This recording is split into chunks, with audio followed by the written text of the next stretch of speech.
Hello everyone, कैसे हैं आप लोग। होपफुली काफ़ी बढ़िया होंगे। तो हम लोग श्रोडिंजर्स वेव इक्वेशन पढ़ रहे थे। इसमें हमने जो कंसेप्ट वाला पार्ट था या यूं कहें जो थ्योरेटिकल पार्ट था वो हम लोगों ने पूरी तरह से कंप्लीट कर लिया था। आज हम लोग श्रोडिंजर्स वेव इक्वेशन के ऊपर कुछ क्वेश्चंस प्रैक्टिस करने वाले हैं। ऐसे ही क्वेश्चन जैसे क्वेश्चंस जेई मेन और एडवांस में आते रहें वैसे ही सिमिलर क्वेश्चन हम लोग प्रैक्टिस करने वाले हैं। अगर आपने वो थ्योरी वाला पार्ट नहीं देखा है तो आप लोग ज़रूर देख लेंगे, मैं लिंक डिस्क्रिप्शन बॉक्स में दे दूंगा। फिलहाल हम लोग प्रॉब्लम प्रैक्टिस आज स्टार्ट करते हैं। ये देखें, हमारा ये सवाल है जो कि श्रोडिंजर्स वेव इक्वेशन पर बेस्ड है। यहाँ देखें, the wave equation of an orbital of hydrogen atom is given. Hydrogen atom का एक ऑर्बिटल है जिसका वेव इक्वेशन हमें गिवन है। Psi equals to 1/4√2 into 1/a0 into 2 minus r/a0 into e की पावर माइनस r/2a0। अब देखिए, मैंने आपको एक फॉर्मेट बताया था कि ये कांस्टेंट होगा। ये देखिए, ये पूरा टर्म कांस्टेंट है। अच्छा, रेडियल पार्ट ही दिया हुआ है, ये भी मैंने आपको बताया था कि हमेशा सवाल रेडियल पार्ट पर ही आएगा। ये देखिए, ये पूरा कांस्टेंट है और मैंने बोला था कि ये कांस्टेंट r से मल्टीप्लाइड होगा जिसकी पावर l होगी। लेकिन यहाँ आपको r वाला टर्म दिख ही नहीं रहा है, मतलब r की पावर 0 हो गया होगा, तभी वो r की पावर 0 1 बन गया होगा। 1 से मल्टीप्लाई करें या ना करें कोई फर्क ही नहीं पड़ता है। तो इसका मतलब r की पावर 0 हो गया। और जो हमारा इक्वेशन होता था उसका जो फॉर्मेट था उसमें r की पावर l हुआ करता था। तो r की पावर l जो है वो r की पावर 0 हो गया, तो l की वैल्यू हमारे लिए 0 निकल के आ गई। तो आइडेंटिफाई द ऑर्बिटल, पहला आंसर तो हमारा यहीं से आ गया कि r की पावर 0 है, l का वैल्यू 0 है, तो वो ऑर्बिटल कुछ और नहीं s ऑर्बिटल होगा। यहाँ देखें, l की वैल्यू 0, s ऑर्बिटल। अब अगला देखें, ये जो पॉलिनोमियल है, ये जो पॉलिनोमियल जो स्क्वायर ब्रैकेट में यहाँ दिया हुआ है, इस पॉलिनोमियल का डिग्री कितना है। डिग्री क्या होता है, आर का मैक्सिमम पावर, आर का जो पावर का मैक्सिमम वैल्यू है वो 1 है और डिग्री मिलता था हमें n माइनस एल माइनस 1। तो n माइनस एल माइनस 1 की वैल्यू 1 हो गई। l हमें पता है 0, तो l को 0 रख दीजिए यहाँ पर। तो n माइनस एल माइनस 1 1 है, यानी कि n माइनस 1 इजकल्स टू 1 है। तो यहाँ से n की वैल्यू 2 निकल कर आ जाएगी, यानी कि सेकेंड सेल के s ऑर्बिटल की बात हो रही है, यानी कि 2s ऑर्बिटल की बात हो रही है। फर्स्ट का आंसर आ चुका है। अब अगला पार्ट देखें क्या कहता है। अगला पार्ट कहता है कि find the position of radial node. Radial node बताने के लिए क्या रेडियल पार्ट जो है, ये रेडियल पार्ट ही गिवन है, इसको 0 रखना पड़ेगा। साई का वैल्यू 0 होना चाहिए नोड पर। तो इस पूरे को 0 करने के 3 तरीके हैं। या तो इस बाहर वाले पार्ट को 0 कर दिया जाए, या इस पॉलिनोमियल वाले पार्ट को 0 कर दिया जाए, या इस एक्सपोनेंशियल वाले पार्ट को 0 कर दिया जाए। और इन सब पे हम लोग बात कर चुके हैं। एक्सपोनेंशियल वाला पार्ट 0 होगा इनफाइनाइट पे जाके, फर्स्ट पार्ट 0 होगा न्यूक्लियस पे। हमें बीच में कहीं चाहिए, तो ये जो हमारा पॉलिनोमियल वाला पार्ट है उसको 0 करना पड़ेगा। तो चलिए आगे देखें, 2 माइनस r/a0, यही हमारा पॉलिनोमियल वाला पार्ट था। उसको जब 0 रखेंगे तो r की वैल्यू आ जाएगी 2a0। मेरे ख्याल से आपको ये भी समझ में आ गया होगा। अब देखें, अगला है फाइंडिंग प्रोबेबिलिटी डेंसिटी। अगले पार्ट में क्या कह रहा है कि हमें प्रोबेबिलिटी डेंसिटी फाइंड करना है एट द ऑरिजिन, यानी कि न्यूक्लियस। तो न्यूक्लियस पे तो 0 होगा, तो न्यूक्लियस के जस्ट बगल में, न्यूक्लियस के जस्ट बाद, न्यूक्लियस के सरफेस के जस्ट बाद हमसे पूछा जा रहा है। तो आर तो यहाँ भी हमें 0 ही रखना पड़ेगा। तो जब आर यहाँ पर 0 रखेंगे तो ये पूरा वैल्यू 0 नहीं होगा, तभी बाहर देखें आर वाला टर्म नहीं है। जैसे ही आर की वैल्यू हम लोग 0 रखेंगे, इसमें आर की वैल्यू 0 रखिए, तो ये टर्म तो 0 नहीं होगा, ये टर्म 1 हो जाएगा, ये टर्म 0 होगा, तो यहाँ 2 बचेगा। तो उसको जब आप रखेंगे, ये पूरा इक्वेशन है, यहाँ पर जब आप r 0 रखेंगे तो ये पूरा तो एज इट इज रहेगा। तो 1/32 पाए 1/a0 का क्यूब। लेकिन यहाँ जब 0 रखेंगे r, तो ये पूरा 0 हो जाएगा, तो 2 की पावर 2 4 बन जाएगा। और e की पावर जब 0 होगा तो e की पावर 0 1 बन जाएगा, तो ये 1 है। अच्छा, एक चीज और आप जानते होंगे कि हमें इलेक्ट्रॉन का प्रोबेबिलिटी डेंसिटी पूछा गया है। देखिए, प्रोबेबिलिटी डेंसिटी पूछा गया है, तो हमें साई नहीं साई स्क्वायर बताना है r इजकल्स टू 0 पे। तो इसीलिए देखें, जो इक्वेशन था यहाँ पर 4 था, √2 था, इसका स्क्वायर किया गया है, साई स्क्वायर।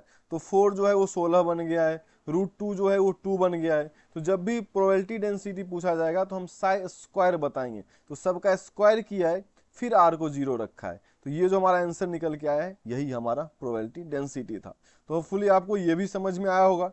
फिलहाल हम लोग आगे बढ़ते हैं। अब ये देखें, ऐसा ही सवाल जेईई एडवांस्ड में आया हुआ एक बार, ध्यान से देखें। यहाँ पर n orbital of helium plus, क्या इसके पास भी एक ही इलेक्ट्रॉन होंगे, सिंगल इलेक्ट्रॉन स्पीसीज है। The following is the radial wave function, जो भी हमारा वेव फंक्शन होता है उसका रेडियल पार्ट गिवन है। रेडियल पार्ट का अगेन फॉर्मेट आपको पता है, ये कांस्टेंट है, इसके साथ r की पावर l होना चाहिए, नहीं है, यानी कि r की पावर 0 है, तो l का वैल्यू सीधा यहाँ से हमें 0 दिख गया, यानी कि अगेन s ऑर्बिटल की बात हो रही है ना। पहला क्या, identify the orbital, s orbital, लेकिन किस सेल का, उसके लिए हमें n बताना पड़ेगा।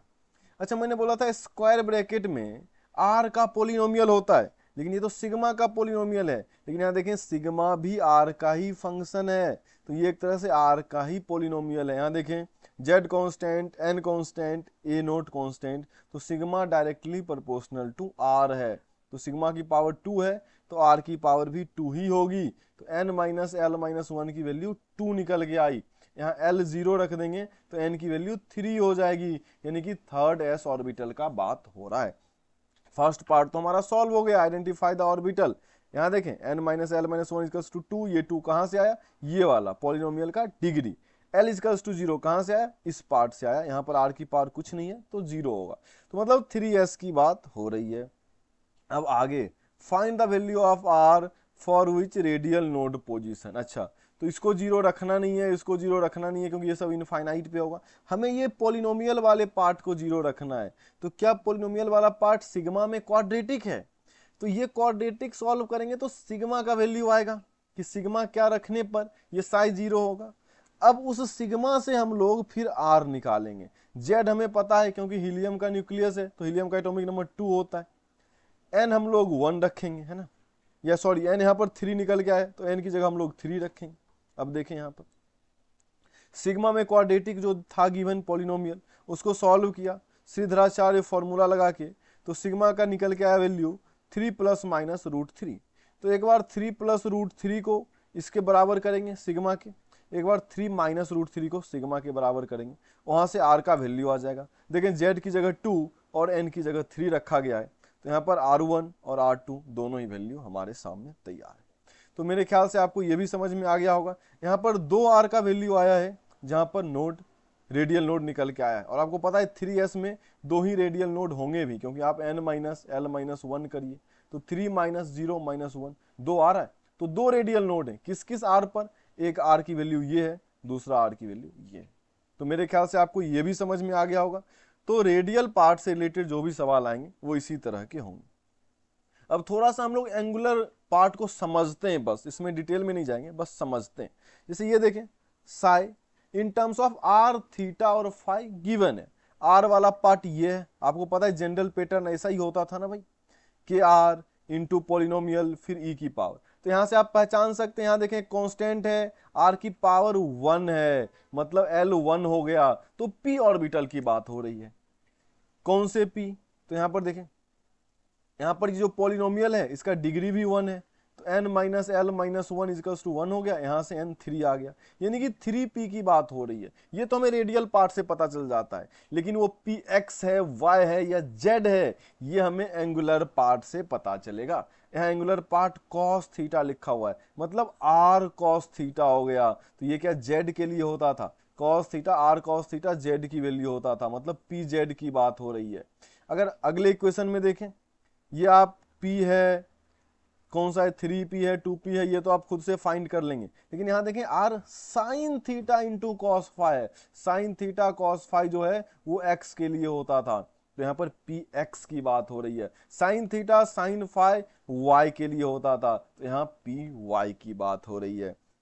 तो आपको एंगुलर वाला पार्ट भी समझ में आया। इसी तरह से इनका नाम px py pz पड़ा। अब आप सोच रहे होंगे dx square minus Y square ये कैसे नाम पड़ा, तो इसका भी एग्जांपल मैं आपको यहाँ पर दिखा देता हूँ। ये देखें, ये जो एग्जांपल है ये dx स्क्वायर वाई स्क्वायर का है। कैसे, यहाँ देखें sine square theta cos 2 phi लिखा हुआ है, तो आप एक काम करें, x की वैल्यू क्या होती थी, साइन थीटा कॉस फाई, तो एक्स स्क्वायर क्या होगा, sine square theta cos square phi, Y square क्या होगा sine square theta sine square phi.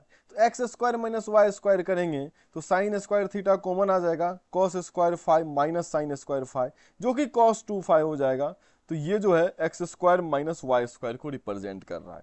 लेकिन एंगुलर पार्ट से सवाल ज़्यादा आता नहीं है, तो इसमें आपको ज़्यादा दिमाग लगाने की ज़रूरत है नहीं। अगर आप समझ लिए कि एक्स वाई जेड नाम कैसे पड़ा, D X square minus Y square नाम कैसे पड़ा, तो अच्छी बात है। लेकिन आपको जो फोकस करना है वो रेडियल पार्ट वाले सवाल के ऊपर करना है। अगर यहाँ से आपको समझ में आ गया तो आप प्रीवियस ईयर क्वेश्चन जो भी श्रोडिंगर पर बेस्ड आए वो सब ट्राई करने की स्थिति में आ चुके हैं, वो सारे क्वेश्चन आप ट्राई कर सकते हैं। अगर आप कहेंगे कि PYQ भी डिस्कस करना है तो मैं एक वीडियो उसके लिए भी रिकॉर्ड कर दूंगा। अब फिलहाल श्रोडिंगर में कंसेप्ट हमने समझ लिया है, क्वेश्चन करना हमने सीख लिया है, अब बस ग्राफ वाला पार्ट रह रहा है जिसको हम लोग अगले वीडियो में डिस्कस कर लेंगे। तो आज के लिए इतना ही, bye all, thank you all.